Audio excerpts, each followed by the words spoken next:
ನಮಸ್ಕಾರಗಳಿದೆ. 24 June 1947 ಅಮೆರಿಕದಲ್ಲಿ ಒಂದು topic ಸಖತ್ ವೈರಲ್ ಆಗಿತ್ತು. ಅದೇನಪ್ಪ ಟಾಪಿಕ್ ಅಂದ್ರೆ UFO. ಬೇಸಿಕಲಿ UFO ಅಂದ್ರೆ ಅನ್ಐಡೆಂಟಿಫೈಡ್ ಫ್ಲೈಯಿಂಗ್ ಆಬ್ಜೆಕ್ಟ್ಸ್. ಆದರೆ 1947 ಅಲ್ಲಿ ಅಮೆರಿಕದಲ್ಲೆಲ್ಲ ಇದರ ಒಂದು ಸಖತ್ ಚರ್ಚೆ ನಡೀತಿತ್ತು. ಇದೆಲ್ಲ ಸ್ಟಾರ್ಟ್ ಆಗಿದ್ದು ಒಂದು ಪ್ರೈವೇಟ್ ಪೈಲಟ್ ಕೆನೆತ್ ಅರ್ನಾಲ್ಡ್ ಅವರು ಸಿಯಾಟಲ್ ಎಂಬ ಸಿಟಿಯಲ್ಲಿ ಒಂದು ಬೆಟ್ಟ ಹತ್ರ 9 UFOs ಗಳನ್ನ ಫ್ಲೈಯಿಂಗ್ ಸಾಸಸ್ ಅಂತಾರೆ. ಈಗ ಕಪ್ ಆತರ ಸಾಸಸ್ ಇರುತ್ತೆ ನೋಡಿ, ಆ ತರ ಶೇಪ್ ಅಲ್ಲಿ ಇರೋದು ಒಂದು ಫ್ಲೈಯಿಂಗ್ ಸಾಸಸ್ ಅಂತಾರೆ. ಫ್ಲೈಯಿಂಗ್ ಸಾಸಸ್ ತರ ಒಂದು 1200 km/h ಸ್ಪೀಡ್ ಅಲ್ಲಿ ಹೋಗೋದನ್ನ ನೋಡ್ತಾರೆ. ಅವಾಗಿಂದ ದೇಶದಲ್ಲೆಲ್ಲ ಇದೇ ಚರ್ಚೆ ಆಗಿತ್ತು. ಈ ಮ್ಯಾಪ್ ಅಲ್ಲಿ ನೀವು ನೋಡಬಹುದು ಸುಮಾರು ಕಡೆ ಜನರೆಲ್ಲ ಈ ತರ ಒಂದು UFO ಗಳನ್ನ ನೋಡಿದ್ದಾರೆ ಅಂತ. ಆದ್ರೆ ಇದನ್ನೆಲ್ಲ ಗೌರ್ಮೆಂಟ್ ಅವರು ಇದನ್ನ ಅಟಾಮಿಕ್ ಸೈಟ್ಸ್ ಅಂತ ಲಿಂಕ್ ಮಾಡಕ್ಕೆ ಸ್ಟಾರ್ಟ್ ಮಾಡ್ತಾರೆ. 1980 ಮೇಜರ್ ಜೆಸ್ಸಿ ಮಾರ್ಷಲ್ ಅವರು ಒಂದು ಬುಕ್ ಬರೀತಾರೆ, ರಾಸ್ವೆಲ್ ಇನ್ಸಿಡೆಂಟ್ ಅಂತ. ಈ ಬುಕ್ನೆಲ್ಲ ರಾಸ್ವೆಲ್ ಆದ ಒಂದು ಘಟನೆಯ ಬಗ್ಗೆ ತಿಳಿಸಿದ್ದಾರೆ. ಏನಪ್ಪ ಘಟನೆ ಅಂದರೆ, ಮ್ಯಾಕ್ ಬ್ರೆಜೆಲ್ ಎಂಬ ಒಂದು ವ್ಯಕ್ತಿಯ ಫಾರ್ಮ್ನಲ್ಲಿ ಈ ಥರ ಒಂದು ಅನ್ಐಡೆಂಟಿಫೈಡ್ ಆಬ್ಜೆಕ್ಟ್ಸ್ ಯಾವುದೋ ಒಂದು ಕಬ್ಬಿಣದ ಪೀಸ್ ಆಗಿರಲಿ ಆ ಥರದೊಂದು ಬಿದ್ದಿತ್ತಂತೆ. ಅವಾಗ UFOಗಳ ಒಂದು ಸಖತ್ ಹೈಪ್ ಇದ್ದಿದ್ದರಿಂದ ಇವರು ಇದಕ್ಕೂ UFO ಏನೋ ರಿಲೇಟೆಡ್ ಇರುತ್ತೆ ಅಂತ ಅಂದ್ಬಿಟ್ಟು 7ನೇ ಜುಲೈ ಶೆರಿಫ್ ಜಾರ್ಜ್ ವಿಲ್ಕಾಕ್ಸ್ ಅವರ ಹತ್ರ ಹೋಗ್ಬಿಟ್ಟು ಇದೆಲ್ಲ ಹೇಳ್ತಾರೆ. ಇದರ ಬಗ್ಗೆ ಕರ್ನಲ್ ವಿಲಿಯಂ ಬ್ಲಾಂಕ್ಚರ್ಡ್ ಅವರಿಗೆ ಗೊತ್ತಾದಾಗ ಅವ್ರು ಹೇಳ್ತಾರೆ, ಈಗ ಈ UFO ಬಗ್ಗೆ ಎಲ್ಲ ಇನ್ಸಿಡೆಂಟ್ ಇದೆ ನೋಡಿ, ಇದು ನಿಜ ಆಗಕ್ಕೆ ಬರ್ತಿದೆ ಅಂತ. ಮಾರನೇ ದಿನನೇ ಹೇಳ್ತಾರೆ ಮಿಲಿಟರಿ ಅವರು, ಇದು ಅವರ ಟಾಪ್ ಸೀಕ್ರೆಟ್ ಅಂತ ಒಂದು ಮಿಲಿಟರಿ ವೆದರ್ ಬಲೂನ್ ಅಂತ. ನೋಡಿ, ಟಾಪಿಕ್ನೇ ಚೇಂಜ್ ಮಾಡಿದ್ರು. ಮತ್ತೆ ಇದೇ ಬುಕ್ ನಲ್ಲೇ ಮೇಜರ್ ಮಾರ್ಷಲ್ ಅವರು ಹೇಳ್ತಾರೆ, ಅವ್ರು ಈ ತರ ಒಂದು ವಸ್ತುನ ಅವ್ರ ಲೈಫ್ ನಲ್ಲಿ ನೋಡೇ ಇಲ್ಲ, ಈ ತರ ಅರ್ತ್ ನಲ್ಲಿ ಎಲ್ಲೂ ನೋಡೇ ಇಲ್ಲ ಅಂತ ಕೂಡ ಹೇಳ್ತಾರೆ. From this earth that I'm quite sure of. ಮತ್ತೆ 1970s ಕೂಡ ಇದೇ ಒಂದು ರೂಮರ್ ಸ್ಟಾರ್ಟ್ ಆಗುತ್ತೆ. ನ್ಯೂ ಮೆಕ್ಸಿಕೋ ಎಂಬ ಡೆಸರ್ಟ್ ಮೇಲೆ ಇದೇ ತರ ಸ್ಪೀಡ್ ಆಗಿ UFOs ಗಳು ಹಾರಾಡ್ತಿರುತ್ತಂತೆ. ಸಡನ್ ಆಗಿ ಸಿಡ್ಲು ತಾಕಿ ಆ UFOs ಗಳು ಕ್ರ್ಯಾಶ್ ಆಗುತ್ತೆ. ಕ್ರ್ಯಾಶ್ ಆಗಿ ಅಲ್ಲೇ ಏಲಿಯನ್ಸ್ ಗಳು ಸರೋಗ್ತಾರೆ ಅಂತ ಹೇಳ್ತಾರೆ. ಆದರೆ ರೂಮರ್ಸ್ ಪ್ರಕಾರ US ಆರ್ಮಿನವರು ಆ ಏಲಿಯನ್ಸ್ ಇನ್ನ ಬದುಕಿದ್ದಾರೆ, ಅವ್ರುಗಳನ್ನ ಒಂದು ಸೀಕ್ರೆಟ್ ಲೊಕೇಶನ್ಗೆ ತೊಗೊಂಡೋಗಿದ್ದಾರೆ. ಅಲ್ಲಿ ರಿವರ್ಸ್ ಇಂಜಿನಿಯರಿಂಗ್ ಮಾಡಿಬಿಟ್ಟು ಏಲಿಯನ್ಸ್ ಜೊತೆ ಕಾಂಟ್ಯಾಕ್ಟ್ ಮಾಡೋದು ಟ್ರೈ ಮಾಡ್ತಿದ್ದಾರೆ. ಆ ಥರ ಎಲ್ಲ ಒಂದು ರೂಮರ್ಸ್ ಹರಡು ಬಂದಿತ್ತು. ಇದೆಲ್ಲ ಒಂದು ಟಾಪ್ ಸೀಕ್ರೆಟ್ ಲೊಕೇಶನ್ಲಿ ಈ ಥರ ಒಂದು ಕೆಲಸಗಳನ್ನ ಮಾಡ್ತಿದ್ದಾರೆ ಅಂತ ಹೇಳಿದ್ರು. ಹಾಗಂದರೆ ಯಾವುದಾದ್ರು ಟಾಪ್ ಸೀಕ್ರೆಟ್ ಲೊಕೇಶನ್? ಬನ್ನಿ ತಿಳ್ಕೊಳ್ಳೋಣ ಈ ವಿಡಿಯೋದಲ್ಲಿ ಏರಿಯಾ 51 ಬಗ್ಗೆ. ಇದಿರೋದು ನಾರ್ತ್ ಅಮೆರಿಕದ ಒಂದು ಮಧ್ಯದ ಒಂದು ಡೆಸರ್ಟ್ನಲ್ಲಿ. ಇದು ಒಂದು ಮಿಲಿಟರಿ ಸರ್ವೆಲೆನ್ಸ್ ಸೆಂಟರ್ ಬರುತ್ತೆ. ಇಲ್ಲಿ ಟ್ರೆಸ್ ಪಾಸಿಂಗ್ ಇಲ್ಲಿ ಅಲ್ಲಿ ಒಂದು ಫೋಟೋ ತೆಗೆಯಂಗೂ ಇಲ್ಲ, ಹಾಗೆ ಅಲ್ಲಿ ಎಂಟ್ರಿ ಕೂಡ ಮಾಡಂಗಿಲ್ಲ. ಹಾಗೆ ಎಂಟ್ರಿ ಮಾಡಿದ್ರೆ the person will be short ಅಂತ ಹೇಳ್ತಾರೆ. ಏನಕ್ಕೆ ಸೀಕ್ರೆಟ್ ಆಗಿ ಇಟ್ಟಿದ್ದಾರೆ, ಏನಿದೆ ಅಲ್ಲಿ, ಬನ್ನಿ ತಿಳಿಯೋಣ. ಜೂನ್ 2019 ಬಾಬ್ ಲಜಾರ್ ನವರು ಒಂದು ಪಾಡ್ಕಾಸ್ಟ್ ನಲ್ಲಿ ಹೇಳ್ತಾರೆ, ತಾವು ಒಂದು ಏರಿಯಾ 15 ನಲ್ಲಿ ಸೆಕ್ಟರ್ 4 ಅಲ್ಲಿ ಒಂದು ವರ್ಕ್ ಮಾಡ್ತಿದ್ರಂತೆ. ಅಲ್ಲಿ ಇವರಿಗೆ ಏಲಿಯನ್ ಟೆಕ್ನಾಲಜಿ ಮೇಲೆ ಕೆಲಸ ಮಾಡೋರು ಹೇಳ್ತಿದ್ರಂತೆ. ಈ ತರ ಎಲ್ಲ ಒಂದು ಪಾಡ್ಕಾಸ್ಟ್ ನಲ್ಲಿ ಹೇಳಿದಾಗ ಈ ಪಾಡ್ಕಾಸ್ಟ್ ಇಂದ ಒಂದು ಇನ್ಸ್ಪೈರ್ ಆದ ಒಂದು ವಿದ್ಯಾರ್ಥಿ ಮ್ಯಾಟಿ ರಾಬರ್ಟ್ಸ್ ಅಂತ, ಅವನು ಏನ್ ಮಾಡ್ತಾನೆ, ಇಲ್ಲಿ ಸಖತ್ ಈ ತರ ಕಾನ್ಫಿಡೆನ್ಷಿಯಲ್ ಆಗಿದ್ದಾರೆ ಅಂದ್ಬಿಟ್ಟು ಅವನು ಈ ತರ ಒಂದು ಫೇಸ್ಬುಕ್ ಕ್ಯಾಂಪೇನ್ ಸ್ಟಾರ್ಟ್ ಮಾಡ್ತಾನೆ. ಯಾವ ತರ ಅಂದ್ರೆ, ಗೌರ್ಮೆಂಟ್ ಏನಕ್ಕೆ ಈ ತರ ಹೈಡ್ ಮಾಡ್ತಿದೆ ನಮ್ಮಿಂದ ಇನ್ಫಾರ್ಮೇಶನ್, ಅದೆಲ್ಲ ಹೊರಗಡೆ ಬರಲಿ ಅಂತ ಒಂದು ಕ್ಯಾಂಪೇನ್ ಸ್ಟಾರ್ಟ್ ಮಾಡ್ತಾನೆ. ಅವನು ಸುಮ್ಮನೆ ಈ ತರ ಜೋಕ್ ಮಾಡಕ್ಕೆ, ಈ ತರ ಒಂದು ಪ್ರ್ಯಾಂಕ್ ಮಾಡೋಕೆ ಈ ತರ ಒಂದು ಮಾಡಿರ್ತಾನೆ. ಆದ್ರೆ ಜನಗಳು ಫುಲ್ ಸೀರಿಯಸ್ ಆಗ್ಬಿಟ್ಟು ಸುಮಾರು 2 ಮಿಲಿಯನ್ ಪೀಪಲ್ಗಳು ಈ ಒಂದು ಕ್ಯಾಂಪೇನ್ ನ ಜಾಯ್ನ್ ಆಗ್ತಾರೆ. ಏನಪ್ಪ ಈ ಕ್ಯಾಂಪೇನ್ ಬೇಸಿಕಲಿ ಅಂದ್ರೆ, ಎಲ್ಲ ಸೇರ್ಕೊಂಡು ಮೀಟ್ ಮಾಡಿ ಆ ಒಂದು ಏರಿಯಾ 51ಗೆ ಹೇಗೆ ನುಗ್ಗೋಣ ಅಂತ ಒಂದು ಪ್ಲಾನ್ ಮಾಡೋಕೆ ಇದೊಂದು ಕ್ಯಾಂಪೇನ್ ಆಗಿತ್ತು. FB ಅವ್ರು ಕೇಳಿದಾಗ ಅವನು ಇದೇ ತರ ಹೇಳ್ತಾನೆ, ಈ ತರ ಒಂದು ನಾನು ಜೋಕ್ ಮಾಡ್ತಿದ್ದೀನಿ, ಮತ್ತೆ ಯಾರಾದ್ರೂ ಹಿಂಗೆ ಅಕಸ್ಮಾತ್ ಏರಿಯಾ 51 ಒಳಗಡೆ ನುಗ್ಗಿದ್ರೆ ಇದು ಅವನು ರೆಸ್ಪಾನ್ಸಿಬಿಲಿಟಿ ತಗೊಳಲ್ಲ ಅಂತ ಕೂಡ ಹೇಳ್ತಾನೆ. ಮತ್ತೆ ಏರಿಯಾ 51 ಈ ಜಾಗಕ್ಕೆ ಹೋಗ್ಬೇಕಂದ್ರೆ ಒಂದು ಧೈರ್ಯ ಬೇಕು. ಯಾಕಂದ್ರೆ ಅಲ್ಲಿ ಸುತ್ತಲೂ ಒಂದು ಉಳ್ಕೊಳಕ್ಕೆ ಜಾಗ ಆಗ್ಲಿ ಏನೂ ಇಲ್ಲ. ಅಲ್ಲಿ ನಿವಿಡೆ ಅಂತ ಒಬ್ಬ ಊರಿನಲ್ಲಿ ರೇಚಲ್ ಎಂಬ ಒಂದು ವಿಲೇಜ್ ಇದೆ. ಅಲ್ಲಿನ ಪಾಪ್ಯುಲೇಷನ್ ನೀವು ಕೇಳಿಸ್ಕೊಬಿಟ್ರೆ ಬೆರಗ ಹೋಗ್ತೀರಾ. ಅಲ್ಲಿನ ಒಂದು ಪಾಪ್ಯುಲೇಷನ್ ಬರೀ 20 ಲಕ್ಷ ಅಲ್ಲ, 20,000 ಅಲ್ಲ. As per the census of 2022 ಪ್ರಕಾರ ಬರೀ 20 ಜನಗಳಷ್ಟೇ. ಮತ್ತೆ ಈ ಡೆಸರ್ಟ್ ಮಧ್ಯ 250 ಮೀಟರ್ ಉದ್ದದ ಒಂದು ಸ್ಟ್ರೈಟ್ ರೋಡ್ ಕೂಡ ಇದೆ ಇಲ್ಲಿ. ಹಾಗೆ ಒಂದು ಪೆಟ್ರೋಲ್ ಬ್ಯಾಂಕ್ ಕೂಡ ಇಲ್ಲ ಇಲ್ಲಿ. ಈ ಒಂದು ಜಾಗ ಬಂದ್ಬಿಟ್ಟು 12,000 ಸ್ಕ್ವೇರ್ ಕಿಲೋಮೀಟರ್ ಇದೆ ಅಂತ ಕೂಡ ಹೇಳ್ತಾರೆ. ಈ ಡೆಸರ್ಟ್ ನ ಒಂದು ಟೆಂಪರೇಚರ್ ದಿನದಲ್ಲೇ 40 ಡಿಗ್ರಿ ಸೆಲ್ಸಿಯಸ್ ಅಷ್ಟಿರುತ್ತೆ. ಇಲ್ಲಿ ಮುಂಚೆ ನ್ಯೂಕ್ಲಿಯರ್ ಬಾಂಬ್ ಕೆಲಸಗಳನ್ನ ಮಾಡ್ತಿದ್ರು. ಅದಕ್ಕೆ ಇಲ್ಲಿ ಒಂದು ರಿಸ್ಟ್ರಿಕ್ಟೆಡ್ ಪ್ಲೇಸ್ ಅಂತ ಕೂಡ ಹಾಕಿದ್ದಾರೆ. ಅದು ಎಸ್ಪೆಷಲಿ 1950s ಅಲ್ಲಿ ಇಲ್ಲಿ ಒಂದು ಸ್ಪೇಸ್ ಕ್ರಾಫ್ಟ್ಸ್ ಎಲ್ಲ ಮಾಡ್ತಿದ್ರಂತೆ. ಸೊ ಇದಕ್ಕೆ ಈ ಜಾಗ ಒಂದು ಕಾನ್ಫಿಡೆನ್ಷಿಯಲ್ ಅಂತ ಹೇಳ್ತಾರೆ. ಮತ್ತೆ ಈ ಜಾಗಕ್ಕೂ ಸ್ಪೇಸ್ ಕ್ರಾಫ್ಟ್ಸ್ಗೂ ಒಂದು ಸಖತ್ ಇಂಟರ್ಲಿಂಕ್ ಇದೆ. ಏನಂತ ಹೇಳ್ತೀನಿ, ಸ್ಕಿಪ್ ಮಾಡ್ಕೋಬೇಡಿ ಆಯ್ತಾ. 29 ಆಗಸ್ಟ್ 1949 ಸೋವಿಯತ್ ಯೂನಿಯನ್ ಅವರು ಒಂದು ಫಸ್ಟ್ ಆಟೋಮಿಕ್ ಬಾಂಬ್ ಟೆಸ್ಟ್ನ ಮಾಡ್ತಾರೆ ಅಮೆರಿಕದ ಮೇಲೆ. ಆದರೆ ಅಮೆರಿಕದವರಿಗೆ ಅದನ್ನು ಫೈಂಡ್ ಮಾಡೋಕ್ಕೆ ಸ್ವಲ್ಪ ಕಷ್ಟ ಆಗುತ್ತೆ. ಯಾಕಂದರೆ ಆ ಕಾಲದಲ್ಲೆಲ್ಲ ಸ್ಯಾಟಲೈಟ್ಸ್ ಇರ್ತಿರ್ಲಿಲ್ವ.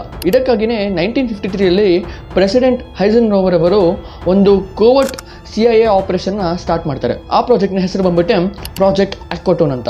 ಇದರ ಒಂದು ಬಜೆಟ್ ಬಂದ್ಬಿಟ್ಟು $22 ಮಿಲಿಯನ್. ಏನಕ್ಕೆ ಇಷ್ಟು ಖರ್ಚು ಮಾಡ್ತಿದ್ದಾರೆ? ಏನ್ ಮಾಡೋಕೆ? ಅವರು ಒಂದು ಸ್ಪೈಯಿಂಗ್ ಫ್ಲೈಟ್ ನ ಮಾಡೋಕೆ ಇಷ್ಟೆಲ್ಲ ಖರ್ಚು ಮಾಡ್ತಿದ್ರು. ಅದು ಒಂದು ಸುಮ್ಮನೆ ನಾರ್ಮಲ್ ಫ್ಲೈಟ್ ತರ ಅಲ್ಲ. 4800 ಕಿಲೋಮೀಟರ್ ಸ್ಪೀಡ್ ಅಲ್ಲಿ ಹೋಗಬೇಕು, ಮತ್ತೆ ಸುಮಾರು ದೊಡ್ಡದಾದ ಒಂದು ಕ್ಯಾಮ್ರಾಸ್ ಗಳು ಫಿಟ್ ಆಗಬೇಕು, ಹಾಗೆ 21,000 ಮೀಟರ್ ಹೈಟ್ ಅಲ್ಲಿ ಇದೊಂದು ಫ್ಲೈಟ್ ಹಾರಬೇಕು, ಮತ್ತೆ ಮೇನ್ಲಿ ಆಗಿ ಯಾವುದೇ ಒಂದು ಏರ್ ಮಿಸೈಲ್ ರೇಡರ್ಗೆ ಹಾಗೆ ಒಂದು ನಾರ್ಮಲ್ ರೇಡರ್ಸ್ಗೆ ಇದೊಂದು ಡಿಸ್ಕವರ್ ಆಗಬಾರ್ದು ಅಂತ ಒಂದು ಈ ಪ್ರಾಜೆಕ್ಟ್ ನ ಸ್ಟಾರ್ಟ್ ಮಾಡ್ತಾರೆ. ಸೊ ಅವಾಗ ಮಾಡಿದ ಪ್ಲೇನ್ ಇದು ಲಾಕ್ಹೀಡ್ U2 ಸ್ಪೈ ಪ್ಲೇನ್ ಅಂತ. ಸುಮಾರು ವರ್ಷದಿಂದ ಅಮೆರಿಕದವರು ಹಿಂಗೆ ಸೋವಿಯತ್ ಯೂನಿಯನ್ ಮೇಲೆ ಈ ತರ ಸ್ಪೈ ಮಾಡೋದಲ್ಲಿ ಯಶಸ್ವಿಯಾಗಿದ್ರು. ಆದರೆ 1 ಮೇ 1960 ರಂದು ಈ U2 ಸ್ಪೈ ಪ್ಲೇನ್ ನ ಒಂದು ಮಿಸೈಲ್ ಇಂದ ಈ ಒಂದು ಪ್ಲೇನ್ ನ ಟೇಕ್ ಡೌನ್ ಮಾಡ್ತಾರೆ. ಹೌದು, ಅದರಿಂದ ಒಂದು ಪೈಲಟ್ ಕೂಡ ಸತ್ತೋಗ್ತಾನೆ. ಆದ್ರೆ ಪ್ರೆಸಿಡೆಂಟ್ ಅವರು ಇನ್ನ ಛಲ ಬಿಟ್ಟಿಲ್ಲ. ಅವರು ಮತ್ತೆ ಹೇಳ್ತಾರೆ ಇದಕ್ಕಿಂತ ಒಂದು ಫಾಸ್ಟ್ ಆದ ಇನ್ನೊಂದು ಮತ್ತೆ ಪ್ಲೇನ್, ಇನ್ನ ಜಾಸ್ತಿ ಆಟಿಟ್ಯೂಡ್ ಅಲ್ಲಿ ಹೋಗುವಂತ ಪ್ಲೇನ್ ಮತ್ತೆ ತಯಾರಿಸಿ ಅಂತ ಕೂಡ ಹೇಳ್ತಾರೆ. ಅವಾಗ ಇನ್ವೆಂಟ್ ಮಾಡಿದ್ದು ಇದೊಂದು ಲಾಕ್ಹೀಡ್ SR-71 ಬ್ಲ್ಯಾಕ್ ಬರ್ಡ್ ಎಂಬ ಒಂದು ಫ್ಲೈಟ್. ಇದು ಪ್ರೆಸೆಂಟ್ ಟೈಮಿಗೂ ಸಖತ್ ಸ್ಪೀಡ್ ಆಗಿ ಹೋಗುವಂತ ಒಂದು ಪ್ಲೇನ್. ಇದು 3400 ಕಿಲೋಮೀಟರ್ ಪರ್ ಅವರ್ ಅಲ್ಲಿ ಸ್ಪೀಡ್ ಅಲ್ಲಿ ಹೋಗುತ್ತೆ. ಹಾಗೆ 24,000 ಮೀಟರ್ ಎತ್ತರ ಹಾರುತ್ತೆ ಅಂತ ಕೂಡ ಹೇಳ್ತಾರೆ. ಇಷ್ಟು ಹೈಟ್ ಅಲ್ಲಿ ಹಾರುತ್ತೆ ಅಂದ್ರೆ ಮತ್ತೆ ಇಷ್ಟು ಸ್ಪೀಡ್ ಅಲ್ಲಿ ಹೋಗುತ್ತೆ ಅಂದ್ರೆ ಒಂದು ಮಿಸೈಲ್ ಕೂಡ ಒಂದು ಡಿಟೆಕ್ಟ್ ಆಗ್ತಿರ್ಲಿಲ್ಲ ಇದೊಂದು ಪ್ಲೇನ್. ಸೊ ಈ ಒಂದು ಬ್ಲ್ಯಾಕ್ ಬರ್ಡ್ ಪ್ಲೇನ್ ನ ಸಖತ್ ಕಾನ್ಫಿಡೆನ್ಷಿಯಲ್ ಆಗಿ ಸಖತ್ ಸೀಕ್ರೆಟ್ ಆಗಿ ಮೇಂಟೈನ್ ಮಾಡ್ಕೊಂಡ್ ಬರ್ತಿದ್ರು. ಮತ್ತೆ ಪ್ರೆಸ್ನವರೆಲ್ಲ ಈ ತರ ಒಂದು ಗವರ್ಮೆಂಟ್ ಗೆ ಕ್ವಶನ್ ಮಾಡ್ತಾ ಇದ್ದಾಗ UFO ರಿಯಲ್ ಅಂತ ಕೇಳಿದಾಗ ಅವ್ರ ಒಂದು ಕಮೆಂಟ್ಸ್ ಇರ್ತಿರ್ಲಿಲ್ಲ. ಈಗ ನೀವೇ ತಿಳ್ಕೊಳ್ಳಿ, ಇಷ್ಟು ಸ್ಪೀಡ್ ಅಲ್ಲಿ ಹೋಗುತ್ತೆ ಈ ಪ್ಲೇನ್. ಮತ್ತೆ ಈ ಒಂದು ಟೆಸ್ಟಿಂಗ್ ನೆಲ್ಲ ಈವ್ನಿಂಗ್ ಟೈಮ್ ಅಲ್ಲಿ ಮಾಡ್ತಿದ್ದಾರೆ, ಸನ್ಸೆಟ್ ಟೈಮ್ ಅಲ್ಲಿ. ಅವಾಗ ಈ ಒಂದು ರೇಸ್ ಇಂದ ಒಂದು ಶೈನಿಂಗ್ ತರ ಇಷ್ಟು ಸ್ಪೀಡ್ ಅಲ್ಲಿ ಹೋಗುತ್ತದೆ ಅಂದ್ರೆ ನಮಗೂ ಒಂಥರ UFO ಕಾಣಿಸಂಗೆ ಕಾಣಿಸುತ್ತೆ. ಜನಗಳು ಅದಕ್ಕೆ ಇದನ್ನ UFO ಅಂತ ಅನ್ಕೊಂಡ್ರು. CIAಗಳು ಜನ ಇದೇ ತರ ನಂಬ್ತಿದ್ದಾರೆ ಅನ್ಕೊಂಡು ಇದನ್ನೇ ಒಂದು ಕಂಟಿನ್ಯೂ ಮಾಡಿದ್ರು. ಯಾಕಂದ್ರೆ ಅವ್ರಿಗೂ ಒಂದು ಈ ತರ ಹಿಂಗೆ ಕಾನ್ಫಿಡೆನ್ಸ್ ರಿಲೀಸ್ ಆಗಬಾರ್ದಲ್ಲ, UFO ಅನ್ಕೊಂಡೆ ಇದೇ ತರ ನಂಬಿದ್ರು. ಇದಕ್ಕೆ ನೋಡಿ 1970 ಈ ತರ ಒಂದು ಸಖತ್ UFO ಬಗ್ಗೆ ಜಾಸ್ತಿನೇ ಒಂದು ವಿಷಯ ಹರಡುತ್ತಿತ್ತು. ಆದ್ರೆ ನಿಮಗೂ ಗೊತ್ತಿರಲಿ, ಈ ಒಂದು ಬ್ಲ್ಯಾಕ್ ಬರ್ಡ್ ಪ್ಲೇನ್ ಅನ್ನ ಒಂದು ಇನ್ವೆಂಟ್ ಮಾಡಿದ್ದು 1970s ಅಲ್ಲೇ. ಈಗ ಅವರು ಬಾಬ್ ಅವರು ಹೇಳಿರೋ ಪ್ರಕಾರ ತಾವು ಒಂದು ಹಿಂಗೆ ಏಲಿಯನ್ ಟೆಕ್ ಮೇಲೆ ಈ ತರ ಒಂದು S4 ಸೆಕ್ಟರ್ ಅಲ್ಲಿ ಕೆಲಸ ಮಾಡ್ತಿದ್ರು ಅಂತ ಹೇಳಿದ್ರು. ಮತ್ತೆ ಅದೇ ನಿಜನಾ? ಆಕ್ಚುಲಿ ಈ ವ್ಯಕ್ತಿನ ನಂಬೋಕೆ ಆಗಲ್ಲ. ಯಾಕಂದ್ರೆ ಈ ತರ ಒಂದು ಕಾನ್ಸ್ಪಿರಸಿ ಥಿಯರೀಸ್ಗಳು ಮಾಡ್ಕೊಂಡು ಅವರವರೇ ಒಂದು ಹುಟ್ಟಾಗ್ತಾ ಇರ್ತಾರೆ. ಇಂಥವ್ರನ್ನ ನಂಬಕ್ಕೆ ಆಗಲ್ಲ. ಯಾಕಂದ್ರೆ ಈ ವ್ಯಕ್ತಿ ಹೇಳ್ತಾರೆ ತಾವು ಒಂದು MIT ಅಲ್ಲಿ ಓದಿರೋದು ಈ ತರ ಒಂದು ಫೇಕ್ ಡಿಗ್ರಿನೇ ಮಾಡ್ಕೊಂಡ್ಬಿಡ್ತಾರೆ. ಅವ್ರು ಹೇಳ್ತಾರೆ ಗೌರ್ಮೆಂಟ್ ಇಂದ ಅಂಡರ್ ಕವರ್ ಆಗಿಬಿಟ್ಟು ಅವರು ಈ ತರ MIT ಅಲ್ಲೇ ರಿಸರ್ಚ್ ಮಾಡ್ತಿದ್ರು, ಆದ್ರೆ ಅಲ್ಲಿ ಎನ್ರೋಲ್ ಆಗಿಲ್ಲ ಅಂತ ಹೇಳ್ತಾರೆ. ನೋಡಿ ಎಷ್ಟು ವ್ಯಕ್ತಿ ಸುಳ್ಳು ಹೇಳ್ತಾರೆ. ಅದಕ್ಕೆ ಇವ್ರನ್ನ ನಂಬಕ್ಕೆ ಆಗಲ್ಲ. ಮತ್ತೆ ರಾಸ್ವೆಲ್ ಇನ್ಸಿಡೆಂಟ್ಸ್ಗೆ ಬರೋದಾದ್ರೆ US ಆರ್ಮಿ ಅವರು 1994 ಹೇಳ್ತಾರೆ ಈ ಒಂದು ವೆದರ್ ಬಲೂನ್ ಏನಿತ್ತು ನೋಡಿ ಅದೊಂದು ಟಾಪ್ ಸೀಕ್ರೆಟ್ ಆಗಿತ್ತು. ಯಾಕಂದ್ರೆ ಈ ಸೋವಿಯತ್ ಯೂನಿಯನ್ ಒಂದು ಬಾಂಬ್ ಬ್ಲಾಸ್ಟ್ ಟೆಸ್ಟ್ ಮಾಡೋಕ್ಕೆ ಈ ತರ ಒಂದು ಸೌಂಡ್ ಡಿಟೆಕ್ಟಿವ್ ಬಲೂನ್ ಬೇಕಿತ್ತು. Like sound detective like parachute ತರ ವರ್ಕ್ ಆಗುತ್ತೆ, ಆ ತರ ಒಂದು ಬಲೂನ್ ಬೇಕಿತ್ತು. ಸೊ ಅದರ ಒಂದು ಫ್ರೀಕ್ವೆನ್ಸಿ ಟೆಸ್ಟ್ ಮಾಡೋಕೆ ಎಷ್ಟು ಲಾಂಗ್ ರೇಂಜ್ ಹೋಗುತ್ತೆ ಅನ್ನೋ ಕಾರಣಕ್ಕಾಗಿ ಈ ತರ ಒಂದು ಬಲೂನ್ ಯೂಸ್ ಮಾಡ್ಕೊಂಡಿದ್ದಾರೆ ಅಂತ ಒಂದು US ಏರ್ ಫೋರ್ಸ್ ನವರು ಈ ತರ ಒಂದು ಡಿಕ್ಲೇರ್ ಮಾಡ್ತಾರೆ. ಸೊ ಇದೆಲ್ಲ ಫೈನಲ್ ಆಗಿ ಡಿಸೆಂಬರ್ 2020 ಗವರ್ಮೆಂಟ್ ಅವರು ಡಿಸೈಡ್ ಮಾಡ್ತಾರೆ ಈ ತರ ಒಂದು UAF ಹಾಗೂ UFOಸ್ಗಳ ಬಗ್ಗೆ ರಿಸರ್ಚ್ನೆಲ್ಲ ಫ್ರೀಡಮ್ ಆಫ್ ಇನ್ಫಾರ್ಮೇಷನ್ ಆಕ್ಟ್ ಮೂಲಕ ಜನಕ್ಕೆ ಎಲ್ಲರೂ ತಿಳಿಸಿ ಅಂತ ಕೂಡ ಹೇಳ್ತಾರೆ. ಇದರ ಸಲುವಾಗಿ ಜನರ ಮುಂದೆ ಎಲ್ಲ ಒಂದು ಡಿಸ್ಕ್ಲೋಸ್ ಮಾಡ್ತಾರೆ. US ಅವರು ಈಗ UFO ಅಂತ ಕರೆಯಲ್ಲ, UAP ಅಂತ ಕರೀತಾರೆ, ಅನ್ಐಡೆಂಟಿಫೈಡ್ ಏರಿಯಲ್ ಫೆನಾಮಿನಾ ಅಂತ. ಮತ್ತೆ 2007 ಮತ್ತೆ 2017 ಒಂದು ವಿಡಿಯೋಸ್ಗಳು ಲೀಕ್ ಆಗಿತ್ತು, ವೈರಲ್ ಆಗಿತ್ತು, ಅದು UFOಸ್ ಅಂತ. ಆ ಸ್ಪೆಕ್ಯುಲೇಷನ್ಸ್ಗಳ ಮೇಲೆ ಅವರು ನಿಜವಾದ ವಿಡಿಯೋನ ರಿಲೀಸ್ ಮಾಡ್ತಾರೆ, ಅದು ಅವರ ಒಂದು ಪ್ಲೇನ್ ಆಗಿರಲಿ ಆ ಥರ ಬಗ್ಗೆ. ಮತ್ತೆ ರಾಬೋಟ್ ಅವರು ಈ ಥರ ಒಂದು ಫೇಸ್ಬುಕ್ ಕ್ಯಾಂಪೇನ್ ಮಾಡಿದ ನೋಡಿ 2 ಮಿಲಿಯನ್ ಜನ ಬಂದರು ಅಂತ. ಅದೇನಾಯ್ತು ಅಂತ ಎಲ್ಲ ಒಂದು ಆನ್ಲೈನ್ ಅಷ್ಟೇ ನೋಡಿ ಎಲ್ಲರೂ ಬರೋದು. 20,000 ಅಲ್ಲ, 6,000 ಜನ ಮಾತ್ರ ಬಂದಿದ್ದು ಅಲ್ಲಿ. ಅದು ಮತ್ತೆ ಅಲ್ಲಿ ಡೆಸರ್ಟ್ ಅಲ್ಲಿ ಏನು ಜಾಗ ಇಲ್ಲ, ಉಳ್ಕೊಳಕ್ಕೆ ಏನು ಜಾಗ ಇಲ್ಲ. 6,000 ಜನ ಅವರೇ ಒಂದು ಟೆಂಟ್ ತಗೊಂಡು ಅಲ್ಲೇ ಬಂದು ಸುಮ್ಮನೆ ಒಂದು ಏಲಿಯನ್ ಬಗ್ಗೆ ಒಂದು ಸುಮ್ಮನೆ ಆ ಕಾನ್ಸೆಪ್ಟ್ ಇಟ್ಕೊಂಡು ಒಂದು ಪಾರ್ಟಿಗಳನ್ನ ಮಾಡ್ಬಿಟ್ಟು ಅಲ್ಲೇ ಸುಮ್ಮನೆ ಒಂದು ಉಳ್ಕೊಂಡು ಹೋದ್ರಂತೆ. ಆದರೂ ಪೊಲೀಸರಿಗೆ ಹೆದರಿಕೆ ಇತ್ತು, ಯಾಕಂದ್ರೆ ಕೆಲವರು ಸೀರಿಯಸ್ ಆಗಿ ತೊಗೊಂಡ್ಬಿಟ್ರೆ ನುಗ್ಗೋಕೆ ಟ್ರೈ ಮಾಡಿದ್ರೆ ಅಂತ ಒಂದು ಕೂಡ ಇತ್ತು. ಮತ್ತು ಈ ಇನ್ಫಾರ್ಮೇಷನ್ ರಿಲೀಸ್ನಲ್ಲೇ ನಮಗೆ ಏರಿಯಾ 51ನ ಒಂದು ಎಕ್ಸಾಕ್ಟ್ ಲೊಕೇಶನ್ ಕೂಡ CIA ಅವರು ಒಂದು ಡಿಸ್ಕ್ಲೋಸ್ ಮಾಡ್ತಾರೆ. ಇದು ನೆವಾಡಾ ಸ್ಟೇಟ್ನ ಒಂದು ಮೊಜಾವೆ ಡೆಸರ್ಟ್ನ ಒಂದು ಮಧ್ಯದಲ್ಲಿ ಲೊಕೇಟ್ ಆಗಿದೆ. ಮತ್ತು ಜನವರಿ 2017 13 ಮಿಲಿಯನ್ ಡಿಕ್ಲಾಸಿಫೈಡ್ ಪೇಪರ್ಸ್ನ ಗೌರ್ಮೆಂಟ್ ಅವರು ರಿಲೀಸ್ ಮಾಡ್ತಾರೆ. ಮತ್ತು ಈಗೆಲ್ಲ ಡಿಸ್ಕ್ಲೋಸ್ ಮಾಡ್ತಕ್ಕ ರಿಪೋರ್ಟ್ನೆಲ್ಲ ಟೈಸ್ ಗ್ರಾನ್ಸ್ಜೇರ್ ಅಂತ ಒಬ್ಬ ವ್ಯಕ್ತಿ ಟ್ರೆಸ್ ಪಾಸ್ ಮಾಡೋಕ್ಕೆ ಹೋಗ್ತಾನೆ ಏರಿಯಾ 51ನಲ್ಲಿ. ಇದರ ಸಲುವಾಗಿನ ಅವನ್ನ 3 ದಿನ ಜೈಲಲ್ಲಿ ಇರ್ತಾರೆ. ಅದು ಗೆಳೆಯರೆ, ಈಗ ಒಂದು ಟ್ರೆಸ್ ಪಾಸಿಂಗ್ ಮತ್ತು ಫೋಟೋ ಎಲ್ಲ ಹಾಗೆ ಪ್ರೊಹಿಬಿಟೆಡ್ ಆಗೇ ಇದೆ. ಯಾಕಂದರೆ ಈಗಲೂ ಅದೊಂದು ಕೂಡ ಮಿಲಿಟರಿ ರೇಂಜಲ್ಲೇ ಬರುತ್ತೆ. ಮತ್ತು ಈಗ ಏಲಿಯನ್ಸ್ನ ಒಂದು ಸ್ಪೆಸಿಫಿಕ್ ಟಾಪಿಕ್ಗೆ ಬರೋದಾದ್ರೆ SETI, search for extraterrestrial intelligence, ಇದನ್ನು ಕರೀತಾರೆ. ಏನಪ್ಪ ಇದಂದರೆ ಒಂದು ಪವರ್ಫುಲ್ ರೇಡಿಯೋ ಮೆಸೇಜ್, ಒಂದು ಏಲಿಯನ್ಸ್ಗಳಿಗೆ ಒಂದು ಕಮ್ಯುನಿಕೇಟ್ ಮಾಡೋಕ್ಕೆ. ಆದರೆ ಇಲ್ಲಿವರೆಗೂ ಯಾವುದೋ ಒಂದು ಮೆಸೇಜ್ ನಮಗೆ ಬಂದಿಲ್ಲ. ಮತ್ತೆ 1974ನಲ್ಲಿ ಆಸ್ಟ್ರೋನಮರ್ಸ್ಗಳು ಪೋರ್ಟೊರಿಕೋಯಿಂದ ಒಂದು ಮೆಸೇಜ್ನ ಕಳಿಸ್ತಾರೆ ಕ್ಲಸ್ಟರ್ಸ್ ಆಫ್ ಸ್ಟಾರ್ಸ್ ನಡುವೆ. ಆ ಮೆಸೇಜು 25,000 ವರ್ಷಗಳಾದಮೇಲೆ ಅವ್ರಿಗೆ ಮುಟ್ಟುತ್ತಂತೆ. ಅದು ಮುಟ್ಟಿದ ಮೇಲೆ ನಮಗೆ 25,000 ವರ್ಷ ಆದಮೇಲೆ ಮತ್ತೆ ನಮಗೆ ಮುಟ್ಟುತ್ತೆ. ಟೋಟಲಾಗಿ 50,000 ವರ್ಷ ಆದಮೇಲೆ ಈ ಥರ ನಮಗೆ ಒಂದು ಇದು ಮೆಸೇಜ್ನ ಮುಟ್ಟುತ್ತೆ.